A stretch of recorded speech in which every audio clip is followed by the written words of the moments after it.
हरे कृष्णा। आप सभी को उत्पन्ना एकादशी की हार्दिक शुभकामनाएं।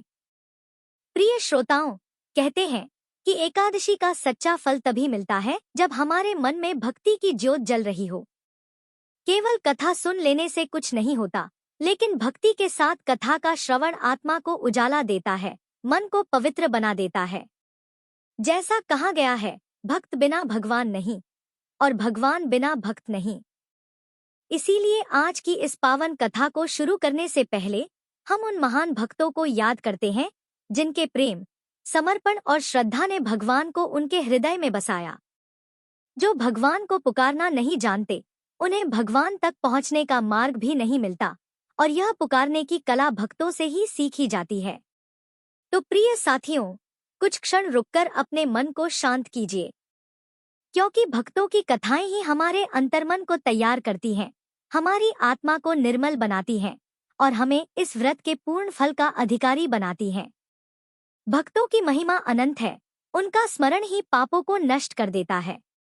तो आइए आज की पवित्र कथा आरंभ करने से पहले सुनते हैं भगवान के उस अद्भुत भक्त का प्रसंग, जिसे संसार कंजूस भक्त के नाम से जानता है। एक बार एक सेठ जी बहुत कंजूस थे, लेकिन वे थे श्री कृष्ण के अनन्य भक्त, और वह अक्सर एक संत जी के प्रवचन सुनने जाया करते थे।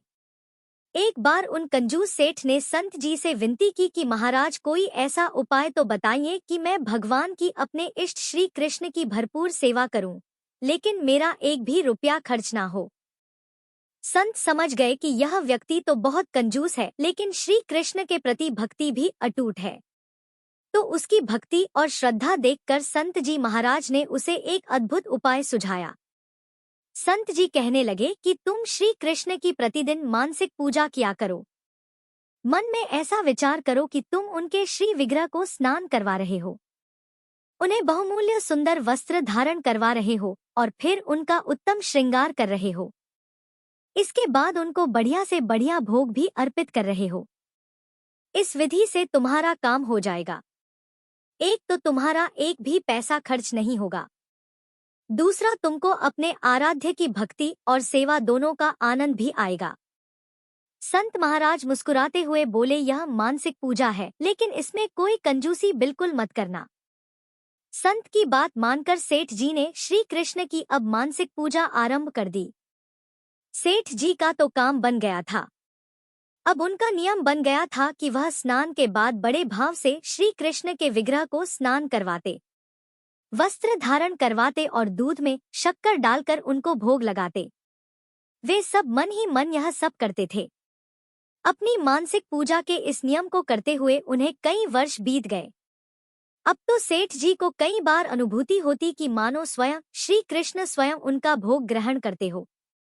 एक बार की बात है, सेठ जी ने श्री कृष्ण को स्नान करवाया और स्नान कराने के बाद उनका बहुत सुंदर श्रृंगार किया, और श्रृंगार करने के बाद जैसे ही भोग के दूध में शक्कर डाल रहे थे तो उन्होंने 1 चम्मच की जगह 2 चम्मच शक्कर डाल दी। अब यह सब भाव वह मन से कर रहे थे, मन से ही दूध और दूध में शक्कर डाल रहे थे। अब जब उन्होंने आज 1 की बजाय 2 चम्मच शक्कर दूध में डाल दी तो सेठ जी तो थे ही कंजूस। कंजूस नहीं बल्कि महाकंजूस। अब सेठ के मन में विचार आया कि 1 चम्मच शक्कर तो आज ज्यादा डाल दी। चलो एक काम करता हूँ, 1 चम्मच शक्कर वापस निकाल लेता हूँ, किसी और काम आएगी। अब देखिए भाव, सेठ जी मानसिक पूजा करते थे और मानसिक पूजा में भी आज जब उन्होंने कमी की और वह दूध में डला हुआ 1 चम्मच शक्कर वापस निकालने लगे तो उन्हें ऐसा लगा कि मानो श्री कृष्ण ने उनका हाथ पकड़ लिया हो और श्री कृष्ण कहने लगे, रहने दे ज्यादा शक्कर, तुमने तो मेरी पूजा में 1 पैसा भी खर्च नहीं किया। मानसिक पूजा करते हो और मानसिक पूजा में भी तुम्हारी कंजूसी की आदत जाती नहीं है। भगवान का स्पर्श पाकर सेठ जी तो धन धन्य हो गए। प्रभु के स्पर्श का एहसास उनके लिए अकल्पनीय था। उनके नेत्रों से आंसू बहाने लगे। उन्होंने अब अपनी मानसिक पूजा के बल पर ही तो भगवान के दर्शन पा लिए थे। इसीलिए तो कहते हैं, भगवान तो बस भक्तों के अधीन होते हैं और भाव के भूखे होते हैं। फिर आप उनसे चाहे कुछ भी करवा सकते हैं। श्री कृष्ण के भक्त रसखान के बारे में तो आप सभी ने सुना होगा। उनके बारे में ऐसा कहा जाता है कि एक बार रसखान जी अपने उस्ताद के साथ मक्का मदीना जा रहे थे। रसखान जी के उस्ताद कहने लगे, रास्ते में आगे हिंदुओं का तीर्थ वृंदावन आने वाला है और वहाँ के बारे में कहा जाता है कि वहाँ पर एक काला नाग रहता है जो लोगों को डस लेता है। इसलिए रसखान, तुम वहाँ पहुँचने पर आगे पीछे दाएं बाएं मत देखना, नहीं तो वो काला नाग डस लेगा। तू बस सीधे मेरे पीछे पीछे चलते रहना। उस्ताद की बात सुनकर रसखान जी के मन में इच्छा जागृत हो गई कि क्या वो काला नाग मुझे नजर आएगा। अब जैसे ही वृंदावन पहुंचे, उस्ताद ने एक बार फिर से चेताया कि रसखान, इधर उधर कहीं नहीं देखना, सीधे मेरे पीछे पीछे आना और रसखान जहां पर रहना ध्यान से रहना। ध्यान रखना, यहाँ पर काला नाग रहता है। इधर लीलाधारी श्री कृष्ण की लीला शुरू हो गई। रसखान जी तो थे ही भक्त। रसखान जी को कभी दाएं से तो कभी बाएं से बांसुरी की मधुर धुन सुनाई देने लगी। अभी बांसुरी की धुन से ही वशीभूत हो रहे थे कि इतने में पायल की छन छन झंकार भी सुनाई देने लगी। उस्ताद ने तो कह रखा था कि दाएं बाएं आगे पीछे कहीं मत देखना, नहीं तो काला नाग नजर आएगा। अब दाएं बाएं तो छोड़ो, रसखान जी तो चारों ओर घूम घूम कर देखने लगे। कोई दिखाई ही नहीं दे रहा था। जैसे ही यमुना जी के किनारे पहुंचे, श्री कृष्ण के साथ साथ राधा रानी की मधुर छवि देखकर वे भाव विभोर हो गए। अपने शरीर की सुधबुध खो बैठे। उस परम मनोहर छवि को देखकर वे बोरा गए थे। दर्शन देकर युगल जोड़ी तो अंतर्ध्य हो गई। लेकिन अब रसखान जी की हालत बुरी हो गई। वे जगह जगह उन्हें ढूंढते फिर रहे थे। उधर उस्ताद जी को जब थोड़ी दूर जाकर ध्यान आया कि रसखान तो पीछे रह गया। जब वे वापस वहां लौटे तो रसखान जी की हालत देखकर समझ गए कि इसे कालेनाग ने डस लिया है। अब जब रसखान जी को इधर चेतना आई तो वहीं प्यारी युगल जोड़ी को चारों ओर ढूंढने लगे और सबसे पूछने लगे कि वो सांवला सलोना अपनी बेगम के साथ कहाँ रहता है। किसी भक्त ने उनको श्री कृष्ण के मंदिर का पता बता दिया, लेकिन दूसरे धर्म के होने के कारण उनको मंदिर में प्रवेश नहीं मिला, तो वह भूखे प्यासे 3 दिन तक मंदिर के बाहर ही पड़े रहे। कहते हैं कि तीसरे दिन स्वयं श्री कृष्ण दूध और भात का कटोरा लेकर उन्हें खिलाने आए थे। सुबह लोगों ने जब बिहारी जी के चांदी का कटोरा रसखान जी के पास देखा और उनके मुंह पर दूध भात लगा देखा तो रसखान जी के चरण रज को माथे से लगाने लगे। रसखान जी ने श्री कृष्ण की भक्ति में बहुत सारे पद लिखे हैं। उनका श्री कृष्ण के भक्त कवियों में विशेष स्थान है। रसखान जी ने कहा है, मानुष हो तो वही रसखान बसो मिली गोकुल गांव के गारन, जो पशु हो तो कहाँ बस मेरो चरो नित नंद की धेनु मझारन, पाहन हो तो वही गिरी को जो धरियो कर छत्र पुरंदर धारण, जो खग हो तो बसेरो करो मिली कालिंदी कूल कदम की डारन। यह थी आज की कथाएं। सभी प्रेम से बोलिए भक्त कंजूस सेठ की जय जय, भक्त रसखान कवि की जय। उत्पत्ति अर्थात उत्पन्ना एकादशी का व्रत हेमंत ऋतु में मार्गशीर्ष मास के कृष्ण पक्ष की एकादशी को करना चाहिए।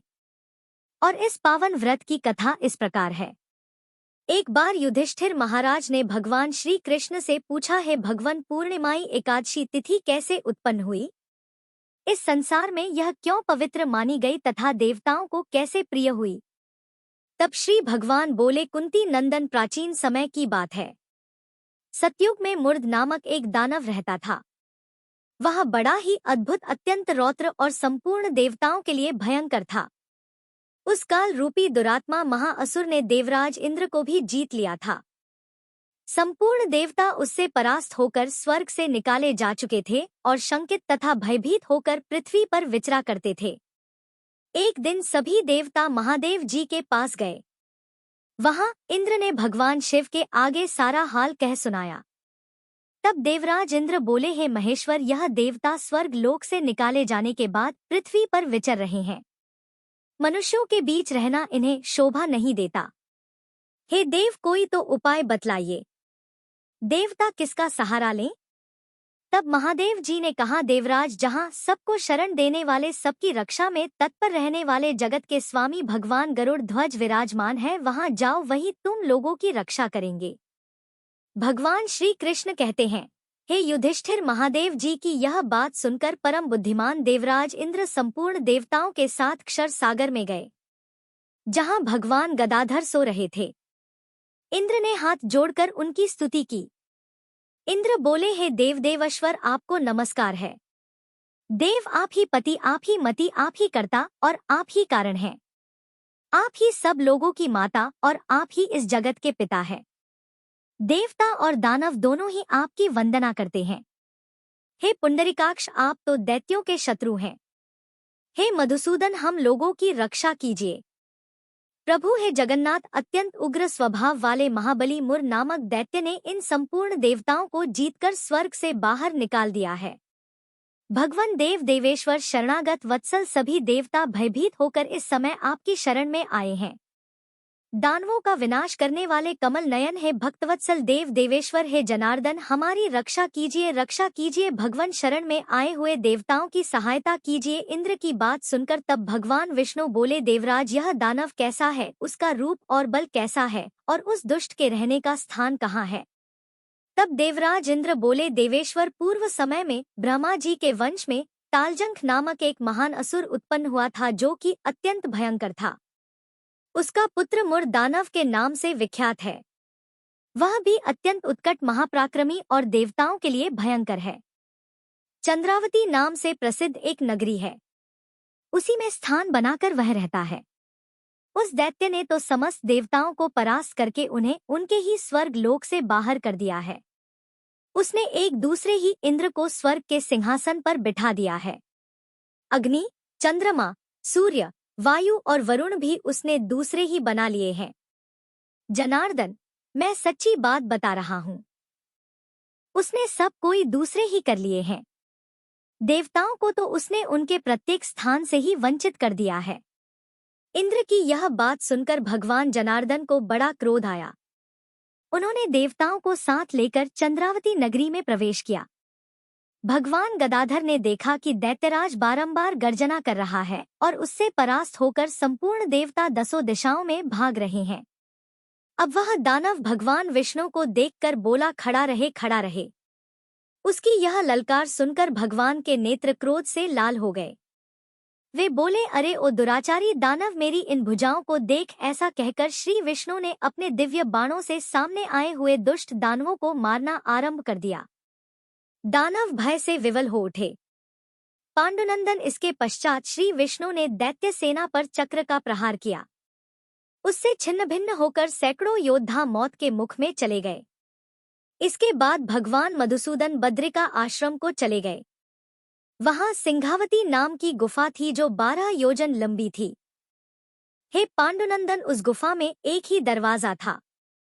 भगवान विष्णु उसी में जाकर सो गए और वह दानव मुर, वह तो भगवान को मार डालने के उद्योग में उनके पीछे ही लगा हुआ था, इसलिए उसने भी उसी गुफा में प्रवेश किया। वह भगवान को सोते देख उसे बड़ा हर्ष हुआ। उसने सोचा, यह दानवों को भय देने वाला देवता है, इसलिए मैं निसंदेह इसे मार डालूंगा। हे युधिष्ठिर, दानव के इस प्रकार विचार करते ही भगवान श्री विष्णु के शरीर से एक दिव्य कन्या प्रकट हुई, जो बड़ी ही रूपवती, सौभाग्यशालिनी और दिव्य अस्त्र शस्त्रों से सुसज्जित थी। वह भगवान के तेज के अंश से उत्पन्न हुई थी।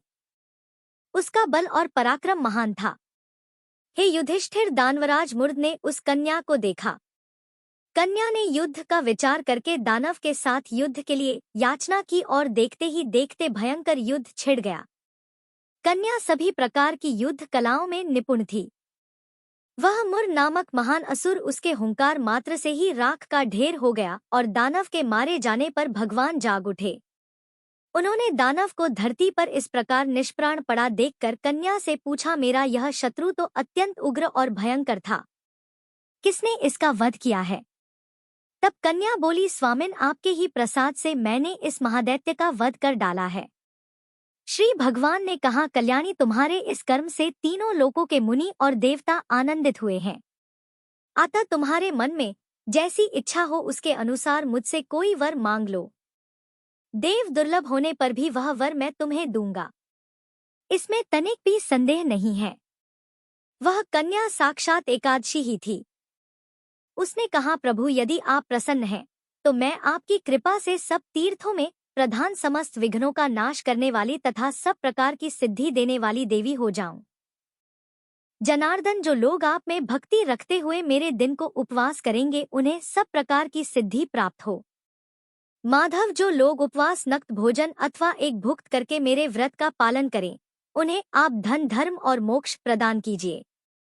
श्री विष्णु बोले, कल्याणी, तुम जो कुछ कहती हो वह सब पूर्ण होगा। भगवान श्री कृष्ण कहते हैं, हे युधिष्ठिर, ऐसा वर पाकर महाव्रता एकादशी बहुत प्रसन्न हुई। दोनों पक्षों की एकादशी समान रूप से कल्याण करने वाली है। इसमें शुक्ल और कृष्ण का भेद कभी नहीं करना चाहिए। यदि उदय काल में थोड़ी सी एकादशी, मध्य में पूरी द्वादशी और अंत में अगर थोड़ी भी त्रयोदशी हो तो वह त्रिस्पर्शा कहलाती है। वह भगवान को बहुत ही प्रिय है। यदि एक त्रिस्पर्शा एकादशी को उपवास कर लिया जाए तो 1000 एकादशी व्रतों का फल प्राप्त होता है और इसी प्रकार द्वादशी में पारण करने पर 1000 गुना फल माना गया है। अष्टमी, एकादशी, षष्ठी, तृतीया और चतुर्दशी यह तिथि पूर्व तिथि से वित्त हो तो उनमें व्रत नहीं करना चाहिए। परिवर्तनी तिथि से युक्त होने पर ही इनमें उपवास का विधान है। पहले दिन में और रात में भी एकादशी हो तथा दूसरे दिन केवल प्रातः काल एक दंड एकादशी रहे तो पहली तिथि का परित्याग करके दूसरे दिन की द्वादशी युक्त एकादशी को ही उपवास करना चाहिए। यह विधि मैंने दोनों पक्षों की एकादशी के लिए बताई है। जो मनुष्य एकादशी को उपवास करता है वह वैकुंठ धाम में जाता है, जहाँ साक्षात भगवान गरुड़ ध्वज विराजमान रहते हैं। जो मनुष्य हर समय एकादशी के महात्म्य का पाठ करता है उसे 1000 गोदान के पुण्य का फल प्राप्त होता है। जो दिन में या रात में भक्ति पूर्वक इस महात्म्य का श्रवण करते हैं वे निसंदेह ब्रह्मा हत्या आदि पापों से मुक्त हो जाते हैं। एकादशी के समान पापनाशक व्रत दूसरा कोई नहीं है। इस प्रकार जब भगवान श्री कृष्ण ने धर्मराज युधिष्ठिर को उत्पन्ना एकादशी की कथा, उसका महत्व और भगवान विष्णु के तेज से एकादशी माता के प्राकट्य का वर्णन सुनाया तब सभा का वातावरण अद्भुत चैतन्य से भर गया। सभी पांडव, द्रौपदी, भीम, अर्जुन, नकुल, सहदेव और विद्वान ऋषि मुनि उस दिव्य कथा से आनंद और विस्मय में डूब गए। श्री कृष्ण ने तब मुस्कुराते हुए कहा, है धर्मराज, जो मनुष्य उत्पन्ना एकादशी का व्रत रखे या श्रद्धा पूर्वक इसकी कथा का श्रवण मात्र ही कर ले उसके पूर्व जन्मों के पाप स्वयं नष्ट हो जाते हैं। यह एकादशी मोक्षदायिनी है और कलयुग में मानव को धर्म पथ पर स्थिर रखने वाली है, इसलिए इसका पालन अवश्य ही करना चाहिए। युधिष्ठिर महाराज ने हाथ जोड़कर कहा, है मधुसूदन, यदि कोई मनुष्य व्रत रखने में असमर्थ हो परंतु मन से श्रद्धा और भक्ति के साथ केवल कथा का श्रवण कर ले तो क्या उसे भी व्रत का पुण्य प्राप्त होगा? तब भगवान श्री कृष्ण ने सौम्य स्वर में उत्तर दिया, हाँ धर्मराज, जहाँ भक्ति है वहाँ मेरी कृपा है। व्रत केवल शरीर का अनुशासन है, लेकिन कथा श्रद्धा से सुनना आत्मा का शुद्धिकरण है। इस प्रकार कथा श्रवण के पश्चात धर्मराज युधिष्ठिर ने समस्त सभा के समक्ष घोषणा की, आज से हम और हमारे वंश में उत्पन्ना एकादशी का व्रत कभी नहीं छोड़ा जाएगा। यह व्रत ही धर्मों का आधार है और मोक्ष का द्वार है। उनकी इस प्रतिज्ञा के साथ ही सभा श्री विष्णु भगवान की जय, एकादशी माता की जय के दिव्य जयघोष से गुंजायमान हो उठी। कथा समाप्त होने के बाद श्री कृष्ण धीमे से मुस्कुराए। उनका पीतांबर लहराया और वे अपने दिव्य रथ पर आरूढ़ होकर द्वारका की ओर लौटने लगे। जाते हुए प्रभु ने पीछे मुड़कर केवल एक वाक्य कहा, युधिष्ठिर, स्मरण रखना, मन से किया गया उपवास ही सच्चा व्रत है और प्रेम से सुनी हुई कथा ही सच्ची साधना। इन मधुर शब्दों ने सबके हृदय को भक्ति रस से भर दिया। इस प्रकार उत्पन्ना एकादशी की कथा समाप्त हुई। हे उत्पन्ना एकादशी माता, हे परम करुणामय श्री हरि विष्णु, हम सबके मन में भी भक्ति का दीप जलाए रखना, हमारे भीतर की अंधकार वृत्तियों का नाश करना और हमें धर्म, प्रेम और सत्य के पथ पर चलने की शक्ति देना। अब सुनिए तुलसी माता की कथा। क्योंकि जिस तरह से एकादशी व्रत भगवान विष्णु को प्रिय है, उसी तरह से एकादशी व्रत बिना तुलसी माता की कथा के अधूरा रहता है। एक बार भगवान शिव ने अपने तेज को समुद्र में फेंक दिया। उससे एक महातेजस्वी बालक ने जन्म लिया। यह बालक आगे चलकर जालंधर के नाम से पराक्रमी दैत्य राजा बना और इसकी राजधानी का नाम जालंधर नगरी था। दैत्यराज कालनेमी की कन्या वृंदा का विवाह जालंधर से हुआ। जालंधर महाराज था। अपनी सत्ता के मध्य में चूर उसने मां लक्ष्मी जी को पाने की कामना से युद्ध किया, परंतु समुद्र से ही उत्पन्न होने के कारण माता लक्ष्मी ने उसे अपने भाई के रूप में स्वीकार किया। तब देवताओं से युद्ध में पराजित होकर जालंधर देवी पार्वती जी को पाने की लालसा से कैलाश पर्वत पर गया। भगवान देवाधिदेव शिव जी का ही रूप धरकर वह माता पार्वती जी के समीप गया, परंतु माता ने अपने योग बल से उसे तुरंत पहचान लिया और वहां से अंतर्ध्य हो गई। तब देवी पार्वती ने क्रुद्ध होकर सारा वृतांत भगवान विष्णु को सुनाया। जालंधर की पत्नी वृंदा अत्यंत पतिव्रता स्त्री थी। उसी के पतिव्रत धर्म की शक्ति से जालंधर ना तो मारा जाता था और ना ही पराजित होता था। इसलिए जालंधर का नाश करने के लिए वृंदा के पतिव्रत धर्म को भंग करना बहुत जरूरी था। इसी कारण भगवान विष्णु ऋषि का वेश धारण कर वन में जा पहुंचे, जहां वृंदा अकेली भ्रमण कर रही थी। भगवान के साथ 2 मायावी राक्षस भी थे, जिन्हें देखकर वृंदा भयभीत हो गई। ऋषि ने वृंदा के सामने क्षण भर में दोनों को भस्म कर दिया। उनकी शक्ति देखकर वृंदा ने कैलाश पर्वत पर महादेव के साथ युद्ध कर रहे अपने पति जालंधर के विषय में पूछा। तब ऋषि बने भगवान विष्णु ने अपनी माया से 2 वानर प्रकट किए। एक वानर के हाथ में जालंधर का सिर था तथा दूसरे के हाथ में धड़। अपने पति की यह दुर्दशा देखकर वृंदा मूर्छित होकर गिर पड़ी। होश में आने पर उन्होंने ऋषि रूपी भगवान से विनती की कि वह उसके पति को जीवित करें। तब भगवान ने अपनी माया से पुनः जालंधर का सिर धड़ से जोड़ दिया, परंतु स्वयं भी वह उसी शरीर में प्रवेश कर गए। वृंदा को इस छल का जरा भी आभास नहीं हुआ और जालंधर बने भगवान के साथ वृंदा पतिव्रता का व्यवहार करने लगी, जिससे उसका सित्व भंग हो गया और सित्व भंग होते ही उधर कैलाश पर्वत पर महादेव के साथ युद्ध कर रहे जालंधर का वध हो गया। भगवान शिव ने जालंधर का वध कर दिया और इस सारी लीला का जब वृंदा को पता चला तो उसने क्रुद्ध होकर भगवान विष्णु को शिला होने का श्राप दे डाला और स्वयं सती हो गई। जहां वृंदा भस्म हुई वहां राख पर तुलसी का पौधा उग गया। तब भगवान विष्णु ने वृंदा से कहा, है वृंदा, तुम अपने सित्व के कारण मुझे लक्ष्मी से भी अधिक प्रिय हो गई हो। अब तुम तुलसी के रूप में सदा मेरे साथ रहोगी। जो मनुष्य मेरे शालिग्राम रूप के साथ तुलसी जी का विवाह करेगा उसे इस लोक और परलोक में विपुल यश प्राप्त होगा। जिस घर में तुलसी होती है वहां यम के दूत भी अस्मय नहीं जा सकते। गंगा और नर्मदा जी के जल में स्नान तथा तुलसी जी का पूजन बराबर माना जाता है। चाहे मनुष्य कितना भी पापी क्यों ना हो, मृत्यु के समय जिसके प्राण मंजरी रहित तुलसी और गंगाजल मुख में रखकर निकल जाते हैं, वह पापों से मुक्त होकर बैकुंठ धाम को प्राप्त होता है। जो मनुष्य तुलसी और आंवला की छाया में अपने पितरों का श्राद्ध करता है, उसके पितर भी मोक्ष को प्राप्त हो जाते हैं और अधोगति से मुक्ति हो जाती है। सभी प्रेम से बोलिए, पतित पावनी तुलसी मैया की जय। अब सुनिए तुलसी माता की आरती।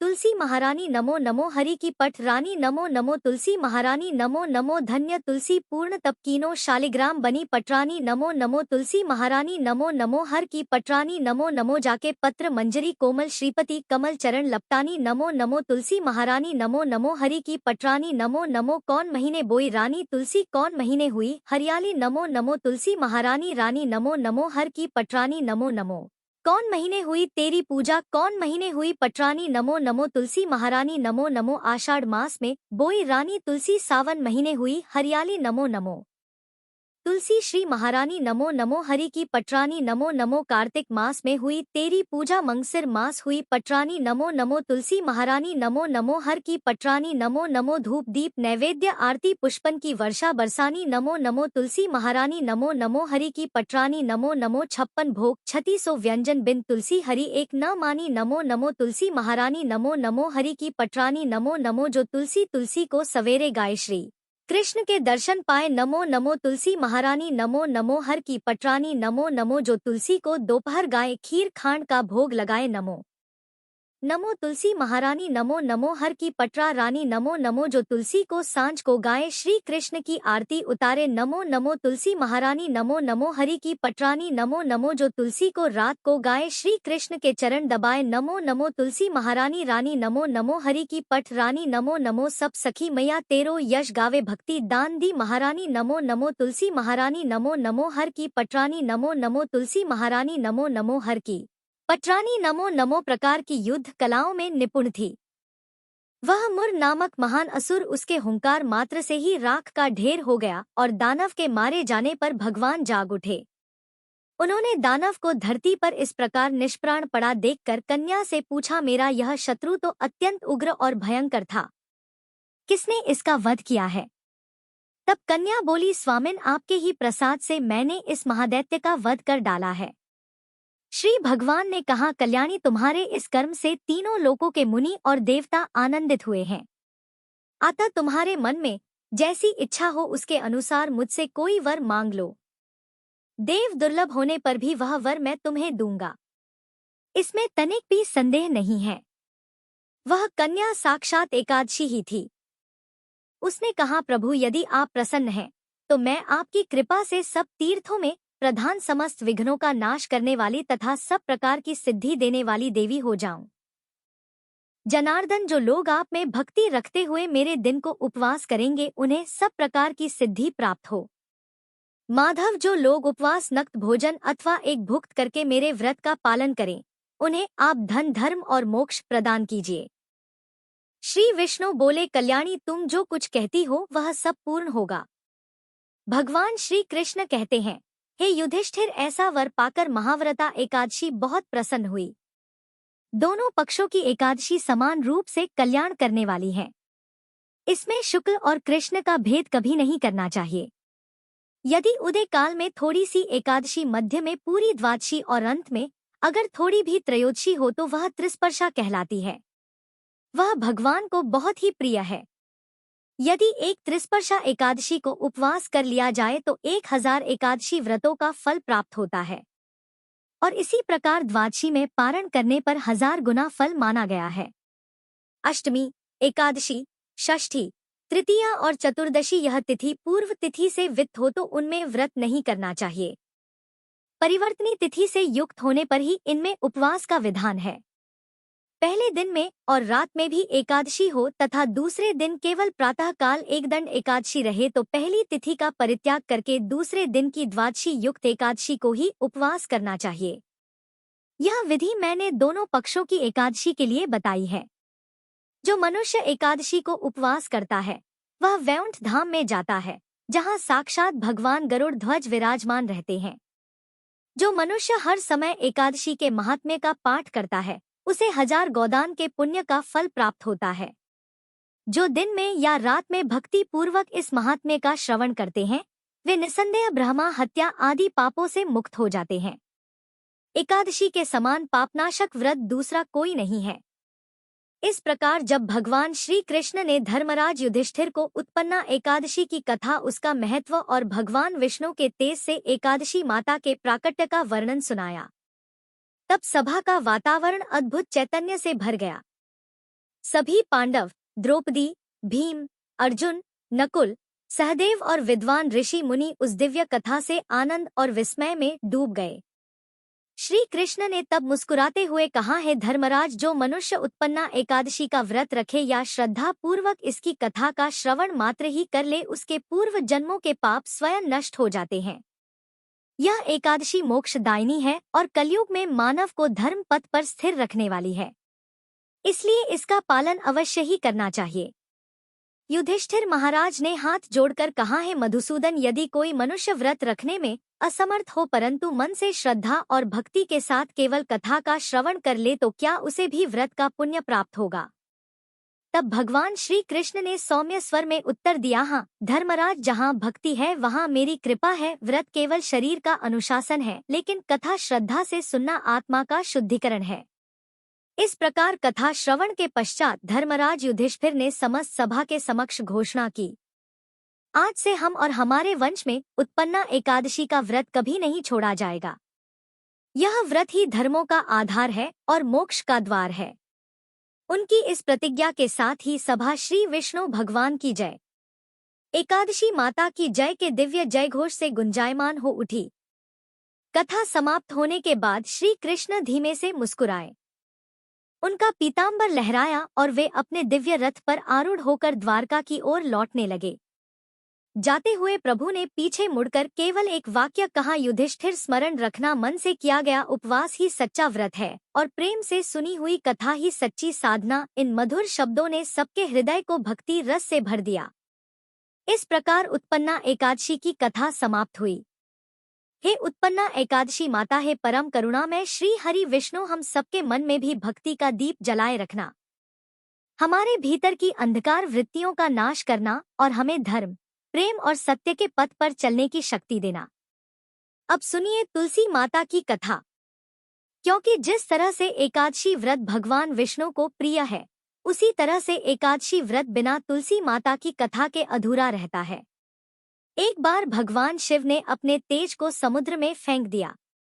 उससे एक महातेजस्वी बालक ने जन्म लिया।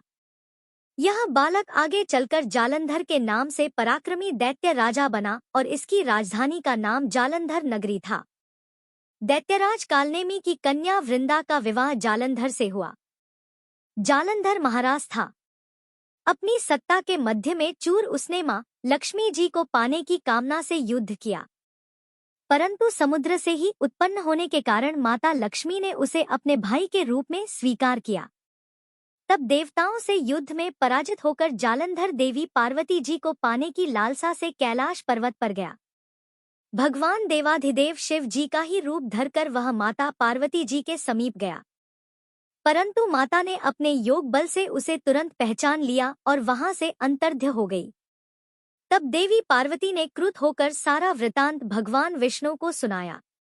जालंधर की पत्नी वृंदा अत्यंत पतिव्रता स्त्री थी। उसी के पतिव्रत धर्म की शक्ति से जालंधर ना तो मारा जाता था और ना ही पराजित होता था। इसलिए जालंधर का नाश करने के लिए वृंदा के पतिव्रत धर्म को भंग करना बहुत जरूरी था। इसी कारण भगवान विष्णु ऋषि का वेश धारण कर वन में जा पहुंचे, जहां वृंदा अकेली भ्रमण कर रही थी। भगवान के साथ दो मायावी राक्षस भी थे, जिन्हें देखकर वृंदा भयभीत हो गई। ऋषि ने वृंदा के सामने क्षण भर में दोनों को भस्म कर दिया। उनकी शक्ति देखकर वृंदा ने कैलाश पर्वत पर महादेव के साथ युद्ध कर रहे अपने पति जालंधर के विषय में पूछा। तब ऋषि बने भगवान विष्णु ने अपनी माया से दो वानर प्रकट किए। एक वानर के हाथ में जालंधर का सिर था तथा दूसरे के हाथ में धड़। अपने पति की यह दुर्दशा देखकर वृंदा मूर्छित होकर गिर पड़ी। होश में आने पर उन्होंने ऋषि रूपी भगवान से विनती की कि वह उसके पति को जीवित करें। तब भगवान ने अपनी माया से पुनः जालंधर का सिर धड़ से जोड़ दिया, परंतु स्वयं भी वह उसी शरीर में प्रवेश कर गए। वृंदा को इस छल का जरा भी आभास नहीं हुआ और जालंधर बने भगवान के साथ वृंदा पतिव्रता का व्यवहार करने लगी, जिससे उसका सित्व भंग हो गया और सित्व भंग होते ही उधर कैलाश पर्वत पर महादेव के साथ युद्ध कर रहे जालंधर का वध हो गया। भगवान शिव ने जालंधर का वध कर दिया और इस सारी लीला का जब वृंदा को पता चला तो उसने क्रुद्ध होकर भगवान विष्णु को शिला होने का श्राप दे डाला और स्वयं सती हो गई। जहां वृंदा भस्म हुई वहां राख पर तुलसी का पौधा उग गया।